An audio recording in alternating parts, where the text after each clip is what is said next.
दोस्तों, हमारे गार्डन में लगे पौधों पर अक्सर अनेक प्रकार के कीड़ों का अटैक होता रहता है। जैसे व्हाइट माइट्स है, स्पाइडर माइट्स है, फिट्स है, मीलीबग है और इस तरीके के बहुत सारे कीट होते हैं जो हमारे पौधों को नुकसान पहुंचाते हैं और हमारे गार्डन में लगे पौधों पर इनका अटैक होता रहता है। इनमें से मीलीबग एक बहुत ही खतरनाक कीड़ा है। जब ये पौधों पर लग जाता है तो उनका रस चूस लेता है और हमारे पौधे खराब होने लगते हैं, सूखने लगते हैं या किसी कंडीशन में हमारे पौधे मर भी सकते हैं। तो दोस्तों, मिलीबग का अटैक हमारे गुड़हल के पौधे पर भी बहुत होता है, लेकिन दोस्तों घबराने की आवश्यकता नहीं है। अगर सही समय पर सही ट्रीटमेंट कर लिया जाए तो मिलीबग को खत्म किया जा सकता है।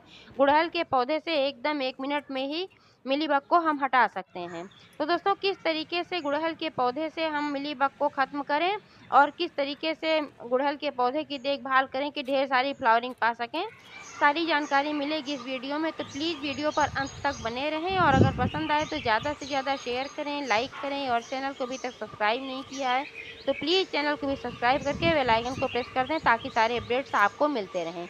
नमस्कार दोस्तों, स्वागत है मेरे YouTube channel gardening with Poonam में। दोस्तों, गुड़हल एक ऐसा पौधा है जो हर किसी के गार्डन में देखने को आपको मिल जाएगा। इसकी कई वैरायटीज आती हैं, आप भी जानते होंगे।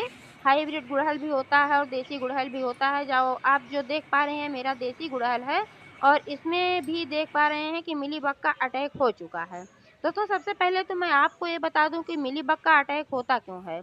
मिलीबग के ऊपर जो लिसलिसा पदार्थ होता है, जो झिल्ली होती है, इसको चींटियां खाती हैं, चींटियों को आकर्षित करता है। इसीलिए चींटियां मिलीबग को लाती हैं और हमारे गार्डन में लगे पौधों पर रखती हैं।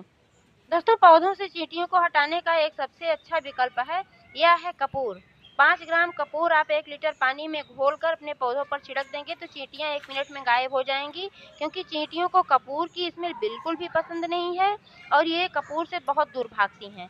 तो जब तक इसकी स्मेल रहेगी तब तक चींटियां वापस नहीं आएंगी, लेकिन दोबारा फिर चींटियां इस पर आ जाएंगी। इसके लिए आपको क्या करना है कि गमले के किनारे किनारे इसमें इस तरीके से एक लक्ष्मण रेखा जो मार्केट से मिलती है आती है, ये स्टिक में होती है इस तरीके से, तो इसको अगर आप एक लाइन 2 लाइन ऐसे खींच देंगे तो फिर चींटियां गमले पर चढ़ नहीं पाएंगी। जब गमले पर नहीं चढ़ेंगी तो फिर ये पौधों पर नहीं आ पाएंगी। लक्ष्मण रेखा से भी चींटियां भागती हैं, इसको पार नहीं कर पाती। दोस्तों, मिलीबग को खत्म करने के लिए कई घरेलू कीटनाशक बनाए जाते हैं, तो बाजार से लाने की कोई आवश्यकता नहीं है। जो घरेलू कीटनाशक हैं बहुत ही पावरफुल हैं, बहुत सक्सेसफुल होते हैं। मैं तो यही छिड़कती हूँ अपने पौधों पर। सबसे ज़्यादा अच्छा होता है नीम की पत्तियों से बना कीटनाशक। ये बहुत ही परफेक्ट होता है, क्योंकि जब हम नीम की पत्तियों से बना कीटनाशक अपने पौधों पर छिड़कते हैं तो मैंने देखा है कम से कम 1 महीने तक तो फिर दोबारा ना मिलीबग आते हैं ना चींटियाँ ही आती हैं, क्योंकि इसकी स्मेल चींटियों को भी नहीं पसंद है और मिलीबग को भी नहीं पसंद है और तमाम ऐसे कीड़े होते हैं जिनको नीम की पत्तियों की स्मेल बिल्कुल भी अच्छी नहीं लगती, तो कीड़े पास में भी नहीं आते हैं। जैसा कि आप जानते हैं कि नीम की पत्तियों में बहुत सारे गुण पाए जाते हैं, antibacterial, anti fungal, anti inflammatory गुण। तो इस तरीके से ये बहुत ही अच्छी है, बहुत ही काम की है। इसके लिए आप इन पत्तियों को लेकर के बॉयल भी कर सकते हैं। जैसे 1 लीटर पानी में आप 3-4 मुट्ठी धो करके अच्छी साफ पत्तियां डाल करके खौला लीजिए। जब ये पानी खूब तरीके से खौल जाए, इस तरीके से कलर इसका अगर पीला हो जाए थोड़ा सा, तब इसको आप पत्तियां निकाल दीजिए और इसको आप किसी भी बॉटल में भरकर रख लीजिए। जब भी आपको आवश्यकता पड़े ये स्प्रे बोतल में भरकर आप अपने पौधों पर छिड़कें। इससे चींटियां भी भाग जाएंगी और कीड़े भी नहीं लगेंगे। दूसरा तरीका ये है कि नीम की पत्तियों को आप ले आएं और ठीक ठीक तरीके से उसको धो लें, क्योंकि उसमें जो धूल मिट्टी लगी रहती है वो साफ करना बहुत ही आवश्यक है। इसको धोने के बाद आप मिक्सर में इस पत्ती को पीस लें, थोड़ा सा पानी डालकर इन पत्तियों को पीस लें तो ये एक पेस्ट टाइप का हो जाएगा। फिर इसको महीन कपड़े से, कॉटन के कपड़े से इस तरीके से छान लें। छान करके इसका रस निकाल लें, लेकिन इसको डायरेक्ट नहीं डालना है। डायरेक्ट डालेंगे तो फिर ज़्यादा हो जाएगा, तो इसलिए इसको क्या करना है कि इसमें और ढेर सारा पानी डालना है। ढेर सारा पानी डालने के बाद जब ये पतला हो जाएगा, ये घोल बहुत ही पतला घोल हो जाएगा, तब आप इसको स्प्रे बोतल में भरकर अपने पौधों पर छिड़कें। ये बहुत ही काम का है, बहुत ही अच्छा कीटनाशक है। लेकिन दोस्तों, आज मैं जो करने जा रही हूँ ये तो बहुत ही अच्छा है, मैंने किया है कई बार, क्योंकि इस बार मैं कुछ नया करने जा रही हूँ। नया क्या है, मैं कई बार करती हूँ लेकिन अक्सर मैं नीम की पत्तियों का ज़्यादा करती हूँ। इधर मेरे पास नीम की पत्तियाँ नहीं हैं तो मैं इसको कर रही हूँ, ये भी मैंने कई बार किया है, जो अभी मैं करने जा रही हूँ, इससे भी मिलीबग बहुत ही जल्दी भागते हैं। तो दोस्तों आप जो देख पा रहे हैं ये है वॉशिंग पाउडर, 1 चम्मच वॉशिंग पाउडर है और 1 चम्मच बेकिंग सोडा है। जो खाने के लिए खाना बनाने के लिए जो सोडा हम इस्तेमाल करते हैं, तो ये हमारे किचन में मौजूद रहता है, कहीं से लाने की आवश्यकता नहीं है और बहुत ही सस्ती चीज़ है, बहुत ही कम पैसे में मिलता है। तो इसको लाने के लिए कोई बहुत महँगा, बहुत ज़्यादा पैसा नहीं खर्च करने की ज़रूरत है। और वॉशिंग पाउडर भी हमारे घर में मौजूद ही रहता है, हम लोग कपड़े धोने के लिए इस्तेमाल करते हैं, घर में रखे रहते हैं। तो ये 1 चम्मच वॉशिंग पाउडर, 1 चम्मच बेकिंग सोडा, इन दोनों को ऐसे स्प्रे बॉटल में 1 लीटर पानी मैंने डाल रखा हुआ है और इसमें फिर इसको डाल कर के अच्छे से इसको मिला लेना है। मिलाने के बाद फिर जहाँ-जहाँ पर मिलीबग का अटैक हुआ है, आप देख पा रहे हैं जहाँ पर हुआ है, वहाँ पर स्प्रे करते ही 1 मिनट में ये ख़त्म हो जाएँगे। ऐसा क्यों?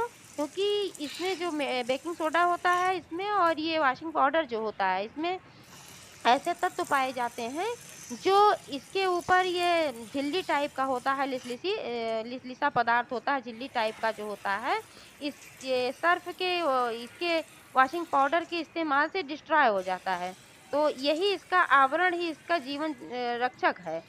जब ये डिस्ट्रॉय हो जाएगा तो फिर ये अपने आप मर जाएँगे। इसलिए मिलीबग को हटाना है तो इसको इस्तेमाल आप कर सकते हैं। आपने देखा था कि कोरोना वायरस जब आया था ये जबकि ये बहुत ही पावरफुल वायरस था, बहुत ही खतरनाक था, लेकिन वॉशिंग पाउडर से ही इसका भी वो किया जाता था क्योंकि इसमें भी यही होता था कि उसके ऊपर जो आवरण होता है कोरोना वायरस के, तो जब वॉशिंग पाउडर के संपर्क में आता है तो वो नष्ट हो जाता है। जब वो नष्ट हो जाता है तो फिर वायरस भी खत्म हो जाता है। इन सब जो कीट होते हैं, ये तरीके के कीट जो होते हैं, वायरस है इस तरीके के, तो इन सब के ऊपर जो आवरण होता है इसको नष्ट करना आवश्यक होता है। जब ये नष्ट हो जाता है तो फिर अपने आप ये कीड़े नष्ट हो जाते हैं। तो ऐसे ही मिलीबग के ऊपर जो आवरण होता है वॉशिंग पाउडर से और ये बेकिंग सोडा मिलाकर जब हम स्प्रे करेंगे तो ये नष्ट हो जाता है और फिर ये मिलीबग भी खत्म हो जाते हैं। लेकिन दोस्तों एक बार करने से ही काम नहीं चलेगा। एक बार मैंने देखिए कर दिया है लेकिन कहीं न कहीं थोड़े बहुत ज़रूर बचे होंगे। तो फिर इसको बार-बार लगातार कम से कम 4-5 दिन तक आपको ये प्रक्रिया दोहरानी है, तब जाकर कहीं आपके पौधों से सारे कीड़े खत्म हो जाएँगे। क्योंकि अभी तो आप देख रहे हैं कि कितने सारे कीड़े यहाँ लगे हुए थे, जैसे मैंने स्प्रे किया, तुरंत सारे कीड़े देखिए खत्म हो गए हैं। वैसे भी आपको अपने पौधे की अक्सर सादे पानी से भी धुलाई करते रहना चाहिए और कहीं भी ज़रा-सा भी सफ़ेद दिखे थोड़ा-सा भी, तब आप इसको ध्यान से देखें कहीं मिलीबग तो नहीं है, क्योंकि मिलीबग अगर तुरंत साफ कर दिया जाएगा, जल्दी हटा दिया जाएगा, ज़्यादा नहीं फैलने पाएगा, तो ये जल्दी खत्म होगा। ज़्यादा फैल जाएगा तो खत्म होने में ज़्यादा टाइम भी लगेगा और आपके पौधों का रस भी चूस लेगा। जब आपके पौधों का रस चूसता है, तो फिर पौधे मर जाते हैं, खराब हो जाते हैं, फ्लावरिंग नहीं कर पाते हैं, पीले पड़ जाते हैं, सूखने लगते हैं, तो इसलिए मिलीबग को हटाना बहुत ही आवश्यक होता है। दोस्तों आप देख पा रहे हैं कि मेरा गुड़हल कितना अच्छी तरीके से फ्लावरिंग कर रहा है, इसमें कलियाँ भी बहुत सारी बन रही हैं सब। लेकिन अभी ये मीलीबग आ गया है, अगर मैं इसको ना हटाती तो फिर मेरा पौधा खराब हो जाता। मैं ऐसे बीच-बीच में कीटनाशकों का छिड़काव करती रहती हूँ जो मैं घर पे बनाती हूँ, इसी से मेरे पौधे स्वस्थ रहते हैं और चलते रहते हैं।